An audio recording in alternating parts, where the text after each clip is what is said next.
सबैजनालाई स्वागत छ। आज हामी कुरा गर्छौं ग्रेड 9 को कुरा गर्छौं। ग्रेड 9 को साइन्स विषय बल र चालको फोर्स एन्ड मोसन। यहाँबाट 5 नम्बरको क्वेशन तपाईहरुको आइराखेको हुन्छ। यहाँबाट फिक्स 5 नम्बरको क्वेशन विशेष गरेर क्वेशन कहाँबाट आउँछ फर्मुला प्रुभ गर्नलाई। यहाँबाट जानिराख्नु चैप्टर यो हो बल र चालमा जानिराख्नु यो टपिकहरु। यस भिडियोमा हामी के कभर गर्छौं न्यूटन ल अफ मोसन, न्यूटनको ल अफ मोसन र prove that F equal ma and inertia. What is inertia? Prove that S equal ut plus half at square, v square equal u square plus 2as। यसमा हामी यो प्रमाणित गर्नेछौं। विशेष गरेर inertia को ल कसरी आयो कहाँबाट आयो त्यो पनि हामी यस भिडियोमा चर्चा गर्नेछौं। सबै फर्मुला बल र चालबाट हाम्रो जति सोध्ने इम्पोर्टेन्ट फर्मुला हो यही भिडियोमा हामी कभर गर्नेछु। यो यसको दुईवटा भिडियो आउँछ, एउटा न्यूमेरिकल को भिडियो छुट्टै आउँछ। यो दुईटा पार्ट गरेर भिडियो आउँछ। फर्स्ट पार्ट यो हो। फर्स्टमा हामी न्यूटन को ल पढ्ने छौं। त्यसपछि डिटेलली जान्नको लागि जुन इनर्शिया हो त्यसको लागि हामी इनर्शियामा गएर त्यसलाई पढ्नु पर्छ। पहिला हामी न्यूटन को ल अफ मोसन पढौं। इनर्शियाले जे भने थियो त्यही वाला न्यूटनले पनि त्यो केही नियममा प्रमाणित गर्यो। यसले के भन्यो Newton first law of motion, Newton को पहिलो चाल सम्बन्धी नियम के हो भने कुनै पनि वस्तु थाहा स्थितिमा रहिरहने खोज्ने गुणलाई, जुन कुनै पनि वस्तु जुन अवस्थामा छ त्यही अवस्थामा रहिरहने खोज्ने गुणलाई मतलब न्यूटन को फर्स्ट ल अफ मोसन भनिन्छ अथवा न्यूटन को चाल सम्बन्धी पहिलो नियम। के भन्छ यसलाई भाषामा भन्दाखेरि कुनै पनि वस्तु बाहिरी बल प्रयोग नभएसम्म वस्तु स्थिर अवस्थामा छ भने स्थिर अवस्थामा नै, चाल अवस्थामा छ भने चाल अवस्थामा रहिरहने खोज्ने गुणलाई न्यूटन को चाल सम्बन्धी पहिलो नियम भनिन्छ। नोटमा न्यूटन को चाल सम्बन्धी पहिलो नियमलाई हामी यसलाई इनर्शिया को नियम पनि भन्न मिल्छ। त्यहीले न्यूटन को चाल सम्बन्धी जे भनेछ त्यहीले इनर्शियाले पहिलो आफ्नो नियममा भने थियो। न्यूटनले आफ्नो गति सम्बन्धी नियम खोज्दाखेरि इनर्शिया को नियमलाई पहिलो नियममा यो पनि न्यूटनले राखेछ। यो भन्दा पहिला इनर्शिया को नियम थियो। यसले के भने थियो, यसले इनर्शिया को नियम पनि भनिन्छ। जसरी कुन मतलब यो कसरी हामी स्पष्ट गर्ने त चलिरहेको पंखा, गुडिरहेको बस, बगिरहेको खोला जुन अवस्थामा छ भने त्यही अवस्थामा रहिरहने खोज्ने गुणलाई नै के भन्छ इनर्शिया को नियम अथवा न्यूटन को चाल सम्बन्धी पहिलो नियम। यसमा झुक्ने बढी गर्छ विद्यार्थीहरु। इनर्शिया को नियम र न्यूटन को चाल सम्बन्धी पहिलो नियम दुवैले कम्बाइन छ, लगभग दुवै एक आपसमा मिलिराखेछ। त्यस्तै न्यूटन को सेकेन्ड ल अफ मोसन, न्यूटन चाल सम्बन्धी दोस्रो नियम के भने थियो कुनै पनि गतिशीलमा स्थिर अवस्थामा छैन गुडिरहेको वस्तुमा उत्पन्न हुने प्रवेग त्यस वस्तुको लगाइएको बलसँग समानुपातिक हुन्छ। समानुपातिक भन्नाले डाइरेक्टली प्रोपोर्शनल को साइन यस्तो हुन्छ, यो हुन्छ भन्नेले त्यस्तै त्यो वस्तुमा उत्पन्न हुने पिण्डसँग व्युत्क्रमानुपातिक हुन्छ 1/something। त्यसलाई व्युत्क्रमानुपातिक भनिन्छ। जसरी यहाँनिर के भदियो F equal ma prove that गर्नुहोस्, मतलब प्रमाणित गर्नुहोस्। त यसमा के सोलुसनमा न्यूटन को दोस्रो नियम अनुसार F इक्वल ma प्रमाणित गर्नलाई दियो भने न्यूटन को दोस्रो नियम अनुसार के भन्ने वस्तुमा उत्पन्न हुने प्रवेग त्यस वस्तुमा लगाइएको बलसँग समानुपातिक हुन्छ। कसैको समानुपातिक मानौ a समानुपातिक b भन्यो भने त यो डाइरेक्टली प्रोपोर्शनल को साइन दिनुपर्छ। यदि a इन्भर्सली प्रोपोर्शनल भन्यो भने b त b मतलब बाइ 1/something लाई इन्भर्सली व्युत्क्रमानुपातिक भनिन्छ। इंग्लिशमा इन्भर्सली प्रोपोर्शनल। त यहाँ के भनिन्छ बलसँग समानुपातिक हुन्छ भनेर। त्यसपछि हामी त्यस वस्तुको पिण्डसँग के हुन्छ व्युत्क्रमानुपातिक। त त्यो प्रवेगसँग के हुन्छ व्युत्क्रमानुपातिक। प्रवेग भन्नाले एसिलेसन।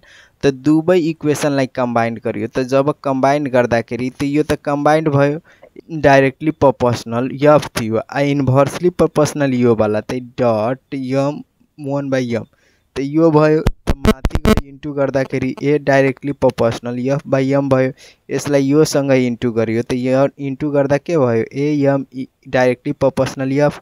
त एफलाई यता गर्न मिल्छ कि मिल्दैन, मिलिहाल्छ। त एफ डाइरेक्टली प्रोपोर्शनल एमै गर्न मिल्छ। त यो डाइरेक्टली प्रोपोर्शनल हटाउनको लागि यहाँ कन्स्ट्यान्ट राख्यो। के इज कन्स्ट्यान्ट, के इज कन्स्ट्यान्ट मान्नुपर्छ आफैले। जे पाइ त्यो मतलब जे पाइ त्यो मान्न पर्दैन। एउटा भ्यालु मतलब स्पष्ट भ्यालु हुनवालालाई कन्स्ट्यान्ट मान्ने। यसको एफ को नाप्ने इकाइ न्युटन हो त 1 न्युटन। के को नाप्ने इकाइ छैन, यहाँ कन्स्ट्यान्ट हो। त्यसपछि एफ को नाप्ने इकाइ 1 केजी, ए को नाप्ने इकाइ 1 metre square, 1 metre per second square. सबैको नापको इकाइ राख्दाखेरि यसको नाप्ने इकाइ छैन त 1 भइदियो। त्यसलाई 1 भयो। त यो 1 सँग इन्टु हुँदा सेम हुन्छ, सबैको नापको इकाइ हो। त्यही भएर यो प्रुभड भयो न्युटनको सेकेन्ड ल। र यो प्रुभड गर्न भन्छ भने 5 मार्कको आउँछ। आयो भने 5 मार्कको, आएन भने ठिकै हो। तर यहाँबाट आउने चान्स न्युटनको सेकेन्डलाई खासै गरेर। त्यसपछि न्युटनको थर्ड लमा मतलब बढी क्वेसन यहाँबाट झुकाउने खाले क्वेसन आउँछ। यो सोध्दैन डाइरेक्टली। न्युटनको थर्ड लले के भनेछ, प्रत्येक क्रिया बराबर सधैँ विपरीत प्रतिक्रिया हुन्छ। कुनैलाई मतलब अचानक 10 न्युटनले 20 न्युटनलाई हान्यो भने त्यतिकै फर्काउँछ 20 न्युटनले आफै त्यहाँबाट बल 20 न्युटनले। त्यसैलाई विपरीत प्रतिक्रिया भन्छ। प्रत्येक क्रिया बराबर सधैँ विपरीत प्रतिक्रिया हुन्छ। जसरी एउटा रकेटले तल अफ थ्रस्ट लगाउँदा त्यतिकै अफ थ्रस्टमा माथि त्यतिकै के हुन्छ, यसले मतलब तलबाट माथि अफ थ्रस्ट लागेको हुन्छ। त्यसलाई इङ्ग्लिसमा भन्छ to every action there is equal to opposite side, but there is equal to opposite side. यसलाई भन्न मिल्छ। जतिखेर जसरी बन्दुकबाट हामी गोली हान्दाखेरि के हुन्छ, जति स्पिडमा गोली जान्छ त्यतिकै स्पिडमा बन्दुकलाई पछाडि छाड्छ। त्यसले न्युटनको थर्ड ल अफ मोसनले बतलाएछ। त्यसपछि यहाँ पछि हामीले केही इक्वेसनहरूको कुरा गर्छौँ। इक्वेसनको कुरा गर्दाखेरि इक्वेसन अफ मोसनमा यो इक्वेसन तपाईहरूलाई याद राख्नै पर्छ। सर्ट इक्वेसन हो, यसपछि केही हैन। यसको मतलब के हो, पहिला हामी ए इक्वल भी इक्वल के भनेछ त्यसको बारेमा जानु। ए लाई हामी एक्सिलरेसन भन्छौँ, जसलाई प्रवेग, यसलाई न्युटन पर मिटर सेकेन्डमा नापिन्छ। त्यस्तै टी ले टाइम समय भनिन्छ, समयलाई सेकेन्डमा नापिन्छ। त्यसपछि यस, यसको मतलब यहाँ डिस्टेन्स हुन्छ, दूरी। त्यसपछि भी इक्वल, भी लाई फाइनल भेलोसिटी भनिन्छ, नेपालीमा अन्तिम गति भनिन्छ। यु लाई इनिशियल भेलोसिटी भनिन्छ, इङ्ग्लिसमा सुरुको गति भनिन्छ। यसलाई यो फर्मुलालाई हामी इक्वेसन अफ मोसन, यो सबै फर्मुला हाम्रो ग्यालिलियोले दिए थियो। कसरी दियो एकछिन पछि हामी कुरा गर्छौँ। पहिला यो इक्वेसन अफ मोसनमा यो फर्मुला हामीले रट्नै पर्छ। V equal U plus AT, त्यस्तै V square equal U square plus 2as। यसले हामी डिस्टेन्स जनायो, दूरी निकाल्नलाई भनियो भने S equal UT plus half AT square, अथवा एउटा S equal U plus V by 2 into T. यो सबैको कम्बाइन हेरेर यो फर्मुला कसरी युज गर्छ न्युमेरिकलमा हामी सेकेन्ड भिडियोमा कुरा गर्ने नै छौँ। पहिला V equal U plus half AT square, velocity र इनिशियल भेलोसिटी र एसिलेसन दिएछ, टाइम निकाल्नु पर्यो, यो भयो। अथवा दूरी दिएछ, एसिलेसन दिएछ भने यो फर्मुला युज गर्ने। यसबाट इम्पोर्टेन्ट भिभिआई, यो दुवैलाई प्रमाणित गर्न सोधिरहेको हुन्छ। यो भिभिआई छ, यसलाई प्रमाणित हामी एकछिन पछि गर्छौँ। त्यसपछि हामी यसको इनर्सियाको ल अफ मोसन कसले दियो त्यसको बारेमा जानौँ एकचोटि। ल इनर्सियाको बारेमा जान्नु पर्यो भने अलिकति हामी त्यसको डिटेलली जानौँ न कसरी आयो। जसरी एउटा ग्यालिलियो नाम गरेको वैज्ञानिक थियो।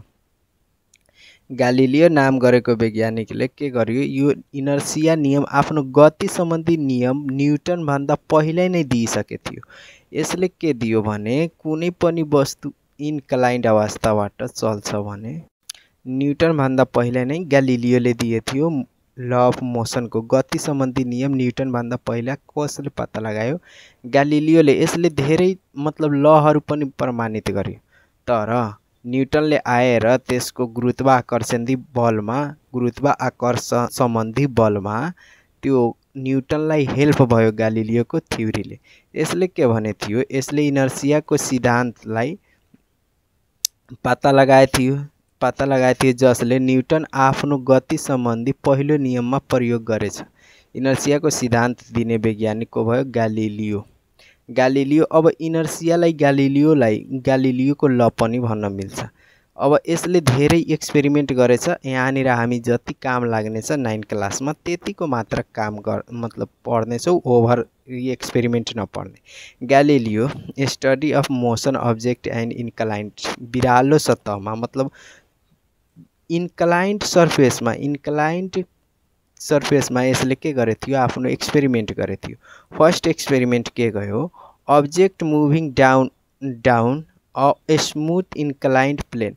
के पायो, जब कि एउटा अब्जेक्टलाई माथिबाट तल झार्दाखेरि के भयो, एसिलरेसन त्यसको मतलब प्रवेगमा बढ्दै गयो। मतलब यहाँनिर 3 मिटर पर सेकेन्ड स्क्वायर थियो, त्यतिखेर अचानक हेर्दाखेरि यहाँसम्म आउँदा 8 मिटर पर सेकेन्ड स्क्वायर, तल जाँदा 70 मिटर पर सेकेन्ड स्क्वायर भयो। यसको मतलब केही न केही यसमा त लागिरहेछ, मतलब केही न केही मतलब एडिसनल भइरहेछ, जोडाइरहेछ, त्यही भएर त्यसको स्पिड बढिरहेछ। यसले पत्ता लगायो के भने वस्तुले भिरालो सतहबाट तल खसाउँदा वस्तुको प्रवेग बढ्दै जान्छ रे। यसले एउटा यो पत्ता लगायो। त्यस पत्ता लगाउँदा के बढ्दै जान्छ, त अब यसले पत्ता लगाउँदा एउटा फर्मुला यसमा सेम इक्वेसन सेम त्यही हो ग्यालिलियोको, तर एक्सपेरिमेन्ट गर्दाखेरि यसले के पायो, बिरालो सतहमा केही एड हुँदो रहेछ। त भी इक्वल यू प्लस एटी यहाँ थियो, तर यहाँनिर जीटी गरेछ। यहाँ मात्र डाउन हुँदाखेरि यो तल गइरहेछ, त्यसमा बी मतलब जी एड हुँदैछ। यसको मतलब यो जी मात्र एड हुँदैछ। जी मतलब ग्राभिटीको 9.8 मिटर पर सेकेन्ड स्क्वायर ग्यालिलियोले दिएको थियो कि यो जी मात्र एड हुन्छ। तल कुनै पनि वस्तु खसिरहेछ त्यतिखेर के हुन्छ, जी एड हुन्छ एडिसनल भ्यालुमा। त्यस्तै यो भी यसलाई हामी त हाइट मतलब दूरीलाई हाइट पनि लेन्थ पनि भन्न मिल्छ। त्यस्तै यसलाई यच गरेछ। युटी प्लस हाफ एटी हो, त यसलाई के गर्यो, UT plus half GT square. यो हाम्रो हाइट निकाल्नलाई पनि काम लाग्छ। त्यस्तै V square equal U square plus 2g's, A को साटामा मात्र जी राखिदियो।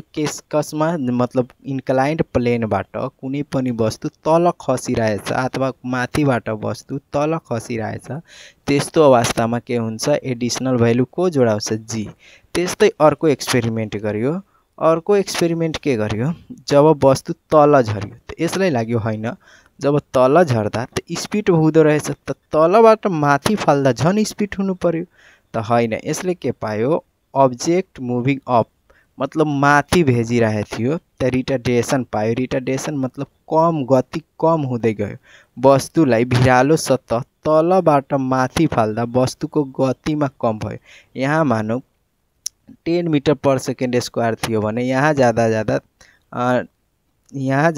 1 मिटर पर सेकेन्ड स्क्वायर थियो। यसको मतलब यहाँदेखि यहाँसम्म भेलोसिटी लो भयो। कसरी, यसको यही भनाइ थियो इन्क्लाइन्ड प्लेनमा। यो ग्यालिलियोको भनाइ थियो यहाँसम्म यहाँ जाँदाखेरि, यहाँदेखि तलबाट माथि जाँदाखेरि वस्तु किन झन् माथि गयो भने 0 मा हुन सक्छ अथवा फेरि रिटर्न पनि हुन सक्छ। यसले यो सोचिराखेको थियो। त केही न केही त घटिरहेछ। त एउटा चिज यसले के पायो कि जुन जी छ, घिचावट छ, त्यो घिचावट माइनस हुँदै गइरहेछ, केही न केही घटिराखेछ। त यसले के पायो, जीले मात्र माइनसको साइन राख्ने, जीटी राखिदिने। V equal U minus GT. त्यस्तै H equal UT minus half GT square. V square equal U square minus half G. यसले यही पायो। त्यसपछि यसले प्लेनमा रिटार्डेसनमा के भन्यो भने कि जब वस्तुमा न कोही फ्रिक्सनल हुन्छ न कोही भेलोसिटी हुन्छ। त जबसम्म वस्तुलाई टोक्दाखेरि न घर्षण हुन्छ यहाँ एक्सिलरेसन हुन्छ। त हेभी एक्सिलरेसनले टोक्यो भने वस्तु कहाँसम्म हुन्छ जब घर्षण उर्षण हुँदैन त इन्फानाइटसम्म हुन्छ, फ्रिक्सनल लेस हुन्छ। त ओभर एक्सपेरिमेन्टमा नजाऊ, हामी दुईवटा एक्सपेरिमेन्टको यहाँ कुरा गरेछ, यहाँ न्युमेरिकल आउँछ, त्यही भएर हामी दुईवटा एक्सपेरिमेन्टको कुरा गर्यो। त्यसपछि हामी फर्मुला प्रमाणित गर्नु पर्यो। फर्मुला प्रमाणित गर्ने हो त इक्वेसन सम्बन्धी फर्स्टमा इक्वेसनबाट v equal u plus eighty, यसमा के गर्नुपर्छ, कम्पासबाट गोलो बनाउनु पर्छ। दुईवटा वस्तु मानौ, यो ए वस्तु भयो, यो बी वस्तु भयो। ए वस्तुले यु मिटर पर सेकेन्ड स्क्वायरमा, त्यसलाई यहाँ थियो यु मिटर, सुरुको गति u metre per second square, केही समयपछि टी सेकेन्ड पछि वस्तुले भी मिटर पर सेकेन्ड स्क्वायरमा पुग्यो, तर त्यसको दूरी होला यस मिटर। हुन सक्छ सबै फर्मुला प्रमाणित गर्नको लागि यही फिगर बनाउने। यु सुरुमा यु मिटर पर सेकेन्ड, त्यसपछि त्यसको दूरी यस मिटर, त्यसपछि त्यसको फाइनल भेलोसिटी भी मिटर पर सेकेन्ड, त्यसमा लागेको समय टी सेकेन्ड। मानौ नेपालीमा एकचोटि नेपालीमा गरौँ, एकचोटि इङ्ग्लिसमा, दुवैमा मतलब यहाँनिर मात्र चेन्ज गर्ने। मानौ सुरुको गति यु मिटर पर सेकेन्ड र अन्तिम गति भी मिटर पर सेकेन्ड, वस्तुले पार गरेको दूरी यस मिटर तथा त्यसमा लागेको समय टी सेकेन्ड हो। अब यो जति फिगरमा दिएछ त्यहीलाई, यु सुरुको गति यु मिटर पर सेकेन्ड, अन्तिम गति भी मिटर पर सेकेन्ड, वस्तुले पार गरेको दूरी यस मिटर, त्यसमा लागेको समय टी सेकेन्ड सबै लेखिदिएछ। त्यस्तै हामीलाई थाहा छ प्रवेग इक्वल एक्सिलरेसन इक्वल भी माइनस यु बटे टी, मतलब अन्तिम गति माइनस सुरुको गति बाई समय। त अन्तिम गति माइनस सुरुको गति बाई समय। अब यो टी भागमा छ त यता जाँदा इन्टुमा भइहाल्छ। त के भयो, at equal V minus u. त अब भी माइनस यु फर्मुलामा हाम्रो प्रमाणित के गर्नु छ, भी इक्वल युटी प्लस एटी। त अब यो माइनस हो त यता लग्दाखेरि प्लस भइहाल्छ, यता लग्यो भने प्लस, त प्लस भयो, V equal U plus AT, U plus AT, यो फर्मुला भयो। यहाँबाट कहिलेकाहीँ सोध्छ यो वाला। त्यसपछि सबभन्दा बढी सोध्ने हो भने यो वाला भी हाई एकदम हो। यसमा के हुन्छ, सेम त्यही S equal UT plus half AT square prove at दिएछ। सेम फिगर बनाउने, U metre per second and S meter V metre per second and लागेको समय टी सेकेन्ड। यसलाई इङ्ग्लिसमा भनौँ, let consider initial velocity you metre per second and final velocity V metre per second, distance yes metre and T equal time T equal T second.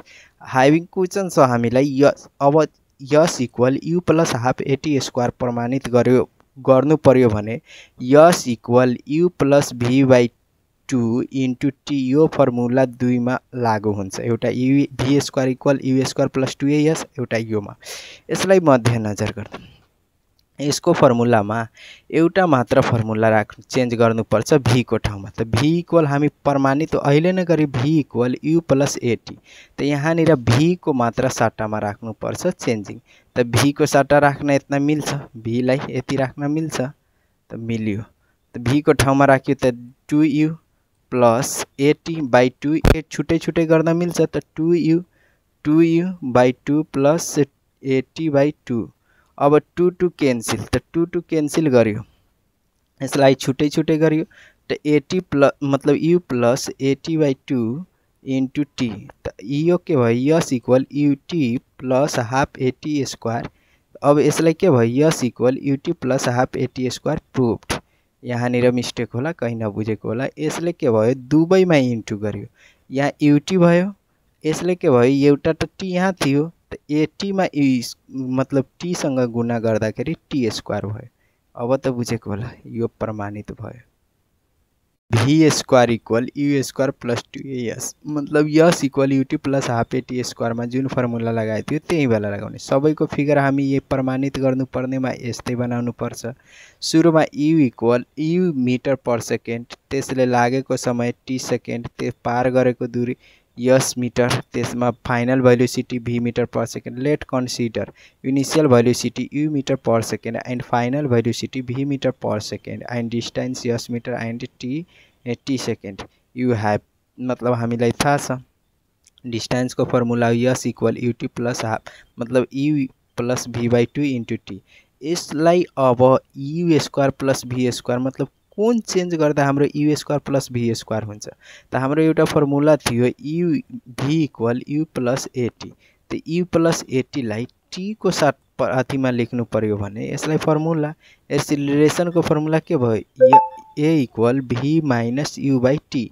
यदि T लेख्नु पर्यो भने T त T equal V minus U by T A यही वाला लेख्नु पर्यो। T को साटामा चेन्ज गर्यो सेम यही छ सेम यसलाई चेन्ज गर्यो त अब इन्टु हुँदा तल तलको हुन्छ माथि माथिको हुन्छ त माथि यूलाई यूसँग इन्टु गरियो त minus minus minus plus minus u square v into v square त अब तलको 2a अब यो तलको छ त योसँग इन्टु हुन्छ भागमा छ भने इन्टु हुन्छ त यो इन्टु भयो 2sa तब यो यता माथिको रहिरह्यो भी स्क्वायर माइनस यू स्क्वायर। अब 2as लाई 2as लेख्न मिल्छ 2s लाई त अब यसलाई 2as गरिदियो सेम त्यही छ। अब यो भी यू छ त्यसलाई यतापट्टि लग्दाखेरि के हुन्छ पोजिटिभ यता नेगेटिभ हो भने त V square equal U square plus 2as। अब यो त नेगेटिभ प्रमाणित हाम्रो के गर्नुपर्छ यही वाला V square plus U square plus 2as यो प्रमाणित भयो ल आजको लागि यति। हामी न्युमेरिकल यो फर्मुला कुन न्युमेरिकलमा कसरी काम लाग्छ हामी छुट्टै अर्को भिडियोमा लिएर आउनेछु। हस्त धन्यवाद।